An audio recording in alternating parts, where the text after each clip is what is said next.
Hello everyone, তোমাদের সকলকে জানাই স্টাডি উইথ বাসার চ্যানেলে স্বাগত। তোমাদের জন্য আরও একটি নতুন মক টেস্ট নিয়ে চলে আসলাম, একদম সিলেবাস ভিত্তিক। তো আজকে হতে চলেছে এটা মক টেস্ট পার্ট 17। তোমরা যারা আগের পার্টগুলো না দেখেছো অবশ্যই দেখে নিবে, কেননা প্রতিটি পার্ট যদি তোমরা দেখে নাও তাহলে আশা করছি এর মধ্যে থেকে 90% প্রশ্ন তোমাদের পরীক্ষার মধ্যে চলে আসবে। তো চলো বেশি কথা না বাড়িয়ে চলে যাই আজকে আমাদের প্রথম প্রশ্নে। আজকের আমাদের প্রথম প্রশ্নটি হলো, সম্রাট অশোক কত সালে কলিঙ্গ যুদ্ধ করেছিলেন? অপশানগুলো দেখো, 261 খ্রিস্টপূর্বাব্দে, 260 খ্রিস্টপূর্বাব্দে, 273 খ্রিস্টপূর্বাব্দে, নাকি 269 খ্রিস্টপূর্বাব্দে। বলো এখানে সঠিক উত্তর কোনটি হবে? তো এখানে আমাদের সঠিক উত্তরটি হয়ে যাবে অপশান এ, 261 খ্রিস্টপূর্বাব্দে। 2 নম্বর প্রশ্ন, নালন্দা বিশ্ববিদ্যালয় কে প্রতিষ্ঠা করেন? অপশানগুলো দেখো, ধর্মপাল, প্রথম কুমার গুপ্ত, কনিষ্ক নাকি শশাঙ্ক। এখানে আমাদের সঠিক উত্তরটি হয়ে যাবে অপশান বি, প্রথম কুমার গুপ্ত। আমাদের 3 নম্বর প্রশ্নটি হলো, পলাশির যুদ্ধ 1757 সালে কার কার মধ্যে হয়েছিল? অপশানগুলো দেখো, মীর কাসিম ও ইংরেজ, সিরাজউদ্দৌলা ও রবার্ট ক্লাইভ, টিপু সুলতান ও ইংরেজ, নাকি মীর জাফর ও রবার্ট ক্লাইভ। এখানে কিন্তু প্রত্যেকেই দুটো প্রশ্নের মধ্যে কনফিউজ হয়ে যাবে। তোমরা আগে বলো সঠিক উত্তর কোনটি হবে। তো এখানে আমাদের সঠিক উত্তরটি হয়ে যাবে অপশান বি, সিরাজউদ্দৌলা ও রবার্ট ক্লাইভ। অনেকে এখানে কনফিউজ হয়ে কিন্তু মীর জাফর ও রবার্ট ক্লাইভ বলে দেবে, কিন্তু আসলে যুদ্ধটি কার সঙ্গে হয়েছিল? সিরাজউদ্দৌলার সঙ্গে। আর মীর জাফর কী ছিল? প্রধান সেনাপতি ছিল। 4 নম্বর প্রশ্ন, 1793 সালে কে চিরস্থায়ী বন্দোবস্ত প্রবর্তন করেন? বলো সঠিক উত্তর কোনটি হবে? Lord Dalhousie, Lord Cornwallis, Lord Canning, নাকি ওয়ারেন হেস্টিংস। তো আমাদের এখানে সঠিক উত্তরটি হয়ে যাবে অপশান বি, লর্ড কর্নওয়ালিস। এই চিরস্থায়ী বন্দোবস্ত কি? তো এটি হলো জমিদারের সাথে কোম্পানির একটি ফিক্সড চুক্তি। জমিদাররা জমির মালিক হবে, কিন্তু বছরে একটা নির্দিষ্ট দিনে নির্দিষ্ট পরিমাণ টাকা কোম্পানিকে দিতে হবে। 5 নম্বর প্রশ্ন, 1798 সালে অধীনতামূলক মিত্রতা নীতি কে চালু করেন? বলো এখানে সঠিক উত্তর কোনটি হবে? Lord Dalhousie, Lord Curzon, Lord Clive, নাকি লর্ড ওয়েলেসলি। আমাদের এখানে সঠিক উত্তরটি হয়ে যাবে অপশান ডি, লর্ড ওয়েলেসলি। তো এই অধীনতামূলক মিত্রতা নীতি আসলে কী ছিল? এই নীতিটি ছিল যে ইংরেজরা ভারতীয় রাজাদের বলল, আপনাদের কোনো চিন্তা নেই, আমাদের সেনাবাহিনী আপনাদের রক্ষা করবে, কিন্তু তার খরচ আপনাদের দিতে হবে এবং আমাদের অনুমতি ছাড়া অন্য কারোর সাথে মিশতে পারবেন না। এবং তোমরা এখানে মনে রাখবে, হায়দ্রাবাদের নিজাম সর্বপ্রথম এটি মেনে নেন। 6 নম্বর প্রশ্নটি হলো, ভারতকে হিমালয়ের দান বলা হয় কেন? বলো এখানে সঠিক উত্তর কোনটি হবে? প্রচুর নদী আছে বলে, বৃষ্টিপাত ঘটায় বলে, উত্তর দিক থেকে রক্ষা করে বলে, নাকি সবকটি। তো আমাদের এখানে সঠিক উত্তরটি হয়ে যাবে অপশান ডি, সবকটি। কারণ এই হিমালয় না থাকলে উত্তরের হাড় কাঁপানো সাইবেরিয়ান ঠান্ডা বাতাস ভারতে ঢুকত এবং ভারত একটি শুষ্ক মরুভূমি হয়ে যেত। এছাড়াও হিমালয় মৌসুমি বায়ুকে বাধা দিয়ে বৃষ্টিপাত ঘটায়। 7 নম্বর প্রশ্ন, ভারতের রুড় কাকে বলা হয়? অপশান দেখো, দুর্গাপুর, আসানসোল, জামশেদপুর, নাকি রানীগঞ্জ। প্রত্যেকে সঠিক উত্তরটি দেওয়ার চেষ্টা করো। এখানে আমাদের সঠিক উত্তরটি হয়ে যাবে অপশান এ, দুর্গাপুর। কারণ জার্মানির রাইন নদীর রুড় অঞ্চলের মতো এখানেও কয়লা ও শিল্প গড়ে উঠেছে, যার কারণে আমাদের ভারতের দুর্গাপুরকে রুড় অফ ইন্ডিয়া বলা হয়। 8 নম্বর প্রশ্নটি হলো, ভারতের কোন রাজ্যে শীতকালেও বৃষ্টিপাত হয়? অপশান এ, পশ্চিমবঙ্গ, নাকি তামিলনাড়ু, নাকি কেরালা, নাকি মেঘালয়। তো আমাদের এখানে সঠিক উত্তরটি হয়ে যাবে অপশান বি, তামিলনাড়ু। তোমরা কমেন্ট করে জানাও কোন মৌসুমি বায়ুর প্রভাবে এই তামিলনাড়ুতে শীতকালে বৃষ্টিপাত হয়। 9 নম্বর প্রশ্ন, পশ্চিমবঙ্গের জলবায়ু কী প্রকৃতির? দেখো অনেক সময় ছোট ছোট প্রশ্ন হলেও কিন্তু আমাদের মধ্যে কনফিউজ হয়ে যায় যে সঠিক উত্তর কোনটি হবে। তো তোমরা এখানে বলো আমাদের সঠিক উত্তর কোনটি হবে। এখানে আমাদের সঠিক উত্তরটি হয়ে যাবে অপশান ডি, ক্রান্তীয় মৌসুমি। 10 নম্বর প্রশ্নটি দেখো, ডোকরা শিল্পকর্ম মূলত কী দিয়ে তৈরি হয়? অপশান এ, বাঁশ ও বেত, অপশান বি, পোড়ামাটি, অপশান সি পিতল ও মোম, নাকি অপশান ডি পাথর? প্রত্যেকে সঠিক উত্তরটি দেওয়ার চেষ্টা করো। তো এখানে আমাদের সঠিক উত্তরটি হয়ে যাবে অপশান সি পিতল ও মোম। 11 নম্বর প্রশ্ন, ভাটিয়ালি গান কাদের জীবনের সুখ দুঃখ নিয়ে রচিত? খুব সোজা একটি প্রশ্ন। অপশানগুলো দেখো, কৃষকদের, মাঝিদের, তাঁতিদের, নাকি সাপুড়েদের। তো এর উত্তরটি তোমরা সকলেই কমেন্ট করে জানাবে যে এর সঠিক উত্তর কোনটি হবে। এটি তোমাদের জন্য হোমওয়ার্ক রইল। 12 নম্বর প্রশ্ন, পশ্চিমবঙ্গের মেদিনীপুর জেলার বিখ্যাত হস্তশিল্প কোনটি যা জিআই ট্যাগ পেয়েছে? শীতলপাটি, মাদুর শিল্প, কাঁথা স্টিচ, নাকি ডোকরা? প্রত্যেকেই সঠিক উত্তরটি দেওয়ার চেষ্টা করো। তো এখানে আমাদের সঠিক উত্তরটি হয়ে যাবে অপশান বি মাদুর শিল্প। 13 নম্বর প্রশ্নটি দেখো, বীরভূমের রাইবেশে কী ধরনের নৃত্য? অপশানগুলো দেখো, ভক্তিগীতিমূলক, অপশান বি যুদ্ধ নৃত্য, অপশান সি ফসল কাটার নৃত্য, নাকি অপশান ডি মুখোশ নৃত্য? আমাদের এখানে সঠিক উত্তরটি হয়ে যাবে অপশান বি যুদ্ধ নৃত্য। প্রাচীনকালে সৈন্যরা যুদ্ধের প্রশিক্ষণের সময় এই নাচ করত। এতে কোনো গান থাকে না, শুধু ঢাক ও ঢোলের বলে নাচ হয়। 14 নম্বর প্রশ্ন, ভারতীয় সংবিধানের প্রস্তাবনা বা প্রিয়াম্বেলকে কে সংবিধানের আত্মা বলেছেন? অপশানগুলো দেখো, ঠাকুরদাস ভার্গব, বি.আর. আম্বেদকর, কে.এম. মুন্সি, নাকি জওহরলাল নেহরু? এখানে আবার তাড়াহুড়া করে অনেকে বি.আর. আম্বেদকর বলে ফেলবে, কিন্তু এখানে আমাদের সঠিক উত্তরটি হয়ে যাবে option A Thakurdas Bhargava. B R বি.আর. আম্বেদকর কোন ধারাকে সংবিধানের আত্মা বলেছেন তোমরা কমেন্ট করে জানাবে। 15 নম্বর প্রশ্ন, রাজ্যের রাজ্যপালকে কে নিয়োগ করেন?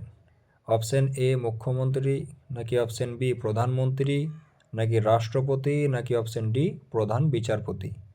বলো এখানে সঠিক উত্তর কোনটি হবে? আমাদের এখানে সঠিক উত্তরটি হয়ে যাবে অপশান সি রাষ্ট্রপতি। 16 নম্বর প্রশ্ন, বাইনারি সিস্টেমে কয়টি সংখ্যা ব্যবহৃত হয়? 10টি, 2টি, 8টি, নাকি 16টি? বলো এখানে সঠিক উত্তর কোনটি হবে? এখানে আমাদের সঠিক উত্তরটি হয়ে যাবে অপশান বি 2টি, 0 এবং 1। কম্পিউটার শুধুমাত্র এই 2টি সংখ্যাই বোঝে, একে মেশিন ল্যাঙ্গুয়েজ বলে। 17 নম্বর প্রশ্ন, ইউআরএল বলতে কি বোঝায়? অপশানগুলো দেখো, ইন্টারনেটের একটি ওয়েবসাইট ঠিকানা, একটি হার্ডওয়্যার, একটি প্রিন্টার, নাকি একটি ভাইরাস? বলো এখানে আমাদের সঠিক উত্তর কোনটি হবে? তো এখানে আমাদের সঠিক উত্তরটি হয়ে যাবে অপশান এ ইন্টারনেটের একটি ওয়েবসাইট ঠিকানা। ইউআরএল এর পূর্ণরূপ হলো ইউনিফর্ম রিসোর্স লোকেটার, যেমন এর একটি উদাহরণ হলো www.google.com। আমাদের 18 নম্বর প্রশ্ন, মডেম কিসের সাথে যুক্ত থাকে? Option A processor, option B motherboard, option C telephone line, নাকি অপশান ডি প্রিন্টার? বলো এখানে সঠিক উত্তর কোনটি হবে? এখানে আমাদের সঠিক উত্তরটি হয়ে যাবে অপশান সি টেলিফোন লাইন। এটির কাজ হচ্ছে এটি অ্যানালগ সিগন্যালকে ডিজিটাল এবং ডিজিটালকে অ্যানালগ করে ইন্টারনেট সংযোগ দেয়।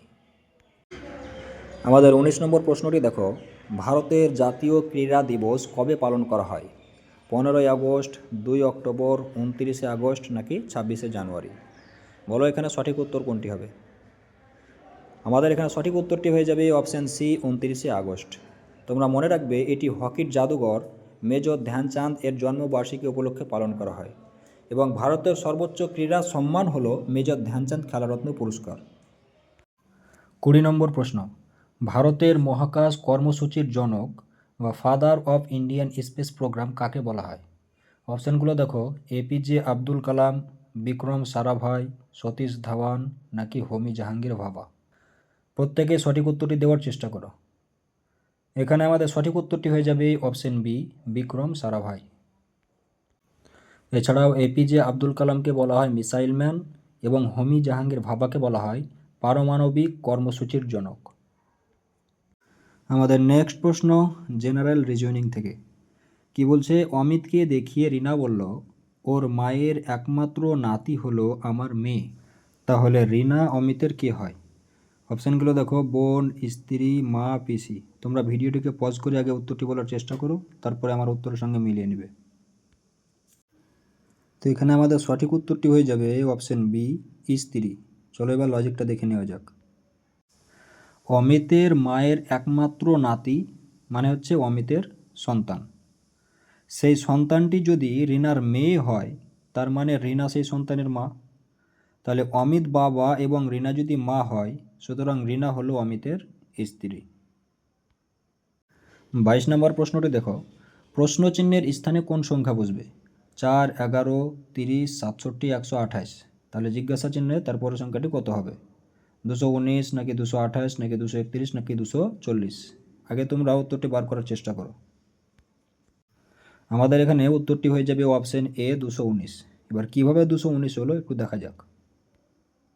তাহলে প্রথমে এখানে পার্থক্যগুলো বার করার চেষ্টা করো।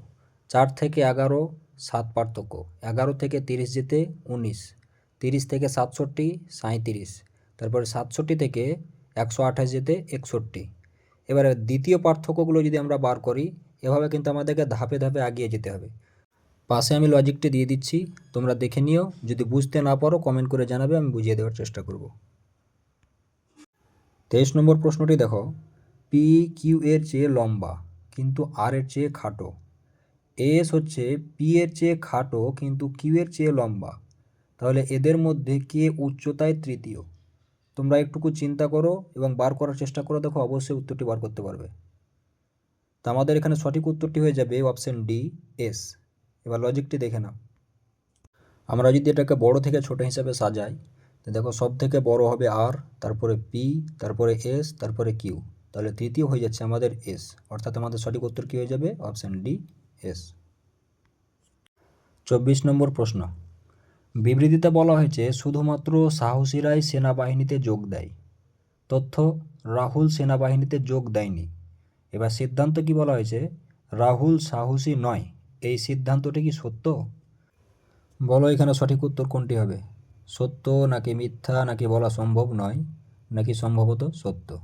তোমরা ভিডিওটি পজ করে আগে উত্তর দেওয়ার চেষ্টা করো, তারপরে আমার সঙ্গে মিলিয়ে নেবে। তো এখানে আমাদের সঠিক উত্তরটি হয়ে যাবে অপশন সি, বলা সম্ভব নয়। কেন? কেননা বিবৃতি 1-এ বলা হয়েছে সেনাবাহিনীতে যারা আছে তারা সবাই সাহসী, কিন্তু এটা বলা হয়নি যে পৃথিবীর সব সাহসী লোকই সেনাবাহিনীতে আছে। উদাহরণ, রাহুল সাহসী হতেও পারে, কিন্তু সে হয়তো ডাক্তার বা শিক্ষক হতে চেয়েছে, তাই সেনাবাহিনীতে যায়নি। সেনাবাহিনীতে না যাওয়ার অর্থ এই নয় যে সে ভীতু। তাহলে এ হলে বি হয়, মানে এই নয় যে বি না হলে এ হবে না। 25 নম্বর প্রশ্ন, বিবৃতিতে বলা হয়েছে পরীক্ষায় পাস করতে হলে কঠোর পরিশ্রম প্রয়োজন। তথ্যে দেওয়া আছে যে রাজু কঠোর পরিশ্রম করেছে। এবার সিদ্ধান্তে কি বলছে? রাজু পরীক্ষায় পাস করবে। এবার তোমরা বলো কোন অপশানটি সঠিক হবে? এটি সত্য হবে নাকি মিথ্যা হবে নাকি সম্ভবত সত্য নাকি বলা সম্ভব নয়? তো আমাদের এখানে সঠিক উত্তরটি হয়ে যাবে অপশান ডি, বলা সম্ভব নয়। কেন? পাস করার জন্য পরিশ্রম দরকার, এটা ঠিক, কিন্তু পরিশ্রম করলেই যে নিশ্চিত পাস করবে এমন গ্যারান্টি দেওয়া নেই। প্রশ্ন কঠিন হতে পারে বা অন্য কোনো কারণে পরীক্ষা খারাপ হতেও পারে। যেমন ভালো করে পড়াশোনা করে অনেকে ফেল করে, তাই রাজু পরিশ্রম করেছে মানেই সে পাস করবে এটা 100% নিশ্চিত করে বলা যায় না। কাজেই আমাদের উত্তরটি হয়ে যাবে এটি বলা সম্ভব নয়। আমাদের 26 নম্বর প্রশ্নটি দেওয়া হয়েছে পিক্টোরিয়াল সিরিজ থেকে। বলছে নিচের চিত্রটির জিজ্ঞাসা স্থানে কোন অপশানটি হবে? তোমরা চিত্রটি দেখো এবং সঠিক উত্তরটি দেওয়ার চেষ্টা করো, তারপরে আমার উত্তরের সঙ্গে মিলিয়ে নেবে। তো এখানে যদি আমরা পার্থক্যগুলো লক্ষ্য করি, দেখো 1 নম্বর থেকে 2 নম্বরে গেছে কালোর দর দুটি এক ঘর করে নিচের দিকে এগিয়ে এসছে, আর লাল দর দুটো এক ঘর করে উপর দিকে উঠে গেছে। তারপরে 2 নম্বর থেকে 3 নম্বরে আর এক ধাপ এগিয়ে গেছে। তাহলে 3 নম্বর থেকে 4 নম্বরে যদি যাই, তাহলে আর এক ধাপ যদি এগিয়ে যায়, তাই সেই অপশানটা আমাদের কোন কোন অপশানে আছে দেখো তো? অপশান এতে আছে। তাহলে আমাদের সঠিক উত্তর হয়ে যাবে অপশান এ। দেখো কালো ডট দুটো একটু উপরে উঠে গেছে, আর সামনের যে একটা ডট আছে আর এক ঘর এগিয়ে গেছে। ঠিক লাল ডট দুটোও কিন্তু এক ধাপ করে এগিয়ে গেছে। তাহলে আমাদের 3-এর পরে 4 নম্বর চিত্রটি হয়ে যাবে অপশান এ সঠিক উত্তর। 27 নম্বর প্রশ্ন ম্যাচিং বা অ্যানালজি থেকে। Virus is to smallpox হলে ব্যাকটেরিয়া ইস্টু কী হবে? অপশানগুলো দেখো, ম্যালেরিয়া, টাইফয়েড, কোভিড-19 নাকি স্লিপিং সিকনেস। তাহলে দেখো, ভাইরাস ঘটিত রোগ হচ্ছে কিন্তু স্মল পক্স। তোমরা অপশানগুলো দেখো, অপশান এতে দেওয়া আছে ম্যালেরিয়া, তাহলে ম্যালেরিয়া আমরা জানি প্রোটোজোয়া ঘটিত রোগ। অপশান বিতে দেওয়া আছে টাইফয়েড, টাইফয়েড হচ্ছে আমাদের ব্যাকটেরিয়া ঘটিত রোগ। আর কোভিড-19 কিন্তু একটি ভাইরাস ঘটিত রোগ। তাহলে আমাদের সঠিক উত্তরটি হয়ে যাবে অপশান বি, টাইফয়েড। আমাদের 28 নম্বর প্রশ্ন, প্রপোজিশন বা সিলোজিজম থেকে। বিবৃতিতে বলা হয়েছে কিছু ডাক্তার হলো গায়ক। বিবৃতি 2-এ বলা হয়েছে সব গায়ক হলো নৃত্যশিল্পী। এবার সিদ্ধান্তে কি বলছে? কিছু ডাক্তার হলো নৃত্যশিল্পী। তাহলে এটা কি সত্য? তোমরা অপশানগুলো দেখো এবং সঠিক উত্তরটি বার করার চেষ্টা করো। তো আমরা যদি ভেন চিত্রটি আঁকি, তো আমাদের ভেন চিত্রটি ঠিক এইরকম হয়ে যাবে। এবার সিদ্ধান্তটি দেখো, কিছু ডাক্তার হলো নৃত্যশিল্পী। তাহলে কিছু ডাক্তারের অংশ নৃত্যশিল্পীর মধ্যে পড়ছে কি? অবশ্যই পড়ছে। তাহলে আমাদের সিদ্ধান্তটি হয়ে যাবে সঠিক, অর্থাৎ অপশন এ হয়ে যাবে আমাদের সঠিক উত্তর, সত্য। 29 নম্বর প্রশ্ন, সিরিজ অ্যালফাবেট গ্যাপ থেকে দেখো, AZCXEV পরেরটি GT। তাহলে জিজ্ঞাসা স্থানে আমাদের কি হবে? অপশানগুলো দেখো, HSIRKPJQ। আমরা এবার যদি ভালো করে লক্ষ্য করি, তাহলে দেখো প্রথমে একটার পর একটা করে গ্যাপ কিন্তু বাড়তে বাড়তে গেছে। এর পরে সি এসছে, অর্থাৎ মিডিলে বি বাদ গেছে। সি এর পরে ডি বাদ গিয়ে ই, এর পরে এফ বাদ গিয়ে জি, তাহলে তারপরটা জি এর পরে এইচ বাদ গিয়ে কী হবে? আই। তাহলে আমাদের আই প্রথম কোনটা আছে দেখো তো, অপশান বি। তাহলে আর কোনো জায়গায় আয় আছে কি? আর নেই। তাহলে আমাদের আর দেখার কোনো প্রয়োজনই নেই, সঠিক উত্তর হয়ে যাবে অপশান বি। আমাদের 30 নম্বর প্রশ্ন, ক্লাসিফিকেশন থেকে বলছে নিচের চারটির মধ্যে কোনটি আলাদা? অপশানগুলো দেখো, কোবরা, ভাইপার, পাইথন নাকি ক্রেট। একটু যদি চিন্তা করো তো দেখো তোমরা উত্তরটা পেরে যাবে। আমাদের এখানে সঠিক উত্তরটি হয়ে যাবে অপশান সি, পাইথন। কেন? দেখো, কোবরা, ভাইপার এবং ক্রেট তিনটি কিন্তু বিষাদর সাপ। যদি মানুষকে কামড়ায় তাহলে সাপের বিষের কারণে মারা যাবে। আর পাইথন হচ্ছে বিষ ছাড়া একটি সাপ, কিন্তু যেটি মানুষকে বা হোক কোনো জানোয়ারকে হোক পেঁচিয়ে হাড়গোড় ভেঙে তাকে মেরে খায়। তাহলে আমাদের সঠিক উত্তরটি হয়ে যাচ্ছে অপশান সি, পাইথন বা অজগর। আমাদের নেক্সট প্রশ্ন অঙ্ক থেকে কি বলছে যে 8 জন ব্যক্তির গড় ওজন 2.5 কেজি বৃদ্ধি পায় যখন 65 কেজি ওজনের এক ব্যক্তির পরিবর্তে নতুন একজন ব্যক্তি আসে। তাহলে নতুন ব্যক্তির ওজন কত? তোমরা প্রত্যেকেই অঙ্কগুলো করবে এবং শেষে উত্তরের সঙ্গে মিলিয়ে নেবে। আমাদের 32 নম্বর প্রশ্ন, একটি নির্বাচনে 2 জন প্রার্থীর মধ্যে একজন মোট বৈধ ভোটের 55% পান। যদি মোট ভোটের 20% ভোট অবৈধ ঘোষণা করা হয় এবং মোট ভোটের সংখ্যা 7,500 হয়, তবে অপর প্রার্থী কতগুলো বৈধ ভোট পেয়েছেন? প্রশ্নগুলো দেখে একটু বড় মনে হলেও যদি একটু ভালো করে পড়ো দেখবে খুব সোজা মনে হবে। যদি কারো কোনো অসুবিধা হয় কমেন্টে জানাবে অবশ্যই, আমি সেখানে উত্তর দেওয়ার চেষ্টা করব। 33 নম্বর প্রশ্ন, 60 লিটার মিশ্রণে দুধ ও জলের অনুপাত 2:1। এই মিশ্রণে আর কত লিটার জল মেশালে দুধ ও জলের অনুপাত 1:2 হবে? 34 নম্বর প্রশ্ন, সরল সুদ থেকে। কোনো আসল সরল সুদে 7 বছরে দ্বিগুণ হয়, সেই একই সুদের হারে ওই আসল কত বছরে 4 গুণ হবে? 35 নম্বর প্রশ্ন, এ ও বি এর আয়ের অনুপাত 3:2 এবং তাদের ব্যয়ের অনুপাত 5:3। যদি প্রত্যেকে মাসে 1,000 টাকা করে সঞ্চয় করে তবে এ এর আয় কত? 36 নম্বর প্রশ্ন, 11টি সংখ্যার গড় 50। যদি প্রথম 6টি সংখ্যার গড় 49 এবং শেষ 6টি সংখ্যার গড় 52 হয় তবে ষষ্ঠ সংখ্যাটি কত? 37 নম্বর প্রশ্নটি হলো, চিনির দাম 20% কমে যাওয়ায় এক ব্যক্তি 600 টাকায় 5 কেজি চিনি বেশি কিনতে পারেন।